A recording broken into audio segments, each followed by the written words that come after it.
মোৰ আন্তৰিক শ্ৰদ্ধা জনাইছোঁ তথা ৰঙালী বিহুৰ অনেক অযুত হিয়াভৰা শুভকামনা জনাইছোঁ। এই ৰঙালীৰ ৰঙেৰে সকলোৰে জীৱন ৰঙীন হৈ পৰক, সুখ বিলাসেৰে জীৱন উপচি পৰক, তাৰে শুভকামনা লৈ আজিৰ অনুষ্ঠান আৰম্ভ কৰিব ওলাইছোঁ। বহুত বেছি ভাল লাগিছে। সম্পূৰ্ণ এবছৰ পাছত বিদ্যাপুৰলৈকে আহিছোঁ। যোৱা বছৰ পঞ্চপুৰ আহিছিলোঁ। বিদ্যাপুৰত প্ৰায়ে আহি থকা হয়। আজি আপোনালোকৰ এই অঞ্চললৈ আহিছোঁ কিছু সময়ৰ বাবে গীত পৰিৱেশন কৰিবলৈ। মই আশা ৰাখিছোঁ আপোনালোক আটাইয়ে মোৰ গীতৰ শ্ৰোতা হৈ মোৰ গীত পৰিৱেশন কৰোঁতে সম্পূৰ্ণ সহযোগ কৰিব। সাজুনে? অলপ জোৰ কৰা, সাজুনে? বিহু মানেই হ'ল, বহাগ বিহু মানেই হ'ল ৰং আনন্দৰ উৎসৱ, বৰষুণৰ বতৰ, খেতি পথাৰ।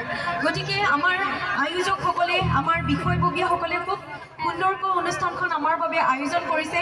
আমি কিছু সময় একেলগে গীত গাম, কথা পাতিম, ফূৰ্তি কৰিম। আৰু এই চেগতে মই আজি উদযাপন সমিতিৰ সমূহ কৰ্মকৰ্তালৈ ধন্যবাদ জনাইছোঁ। বিশেষকৈ ধন্যবাদ জনাইছোঁ প্ৰহ্লাদ দালৈ এই অনুষ্ঠানখনলৈ মোক নিমন্ত্ৰণ কৰি অনাৰ বাবে। যিহেতু অসম বুলি ক'লে, বিহু বুলি ক'লে ভূপেন হাজৰিকালৈ মনত পৰে। মই প্ৰতিখন মঞ্চতে ডক্টৰ ভূপেন হাজৰিকাৰ এটি গীতেৰে আৰম্ভ কৰোঁ। ঠিক তেনেদৰে এতিয়াও কৰিব ওলাইছোঁ। মানুহে মানুহৰ বাবে গীতটি গাব ওলাইছোঁ। আৰু এই গীতটি সমূহ ৰাইজে যদি থিয় হৈ শ্ৰদ্ধাৰ ডক্টৰ ভূপেন হাজৰিকাক এবাৰ স্মৰণ কৰিলে ভাল লাগিব। আপোনালোকে সকলোৱে যদি থিয় হৈ মোৰ লগত একেলগে গায় মোৰ খুব বেছি ভাল লাগিব।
সকলোৱে একেলগে থিয় হৈ আমি ভূপেন বৰদেউতাক এবাৰ স্মৰণ কৰিম।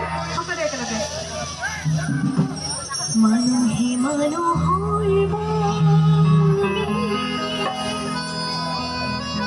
যদিহে অকণো নেভাবে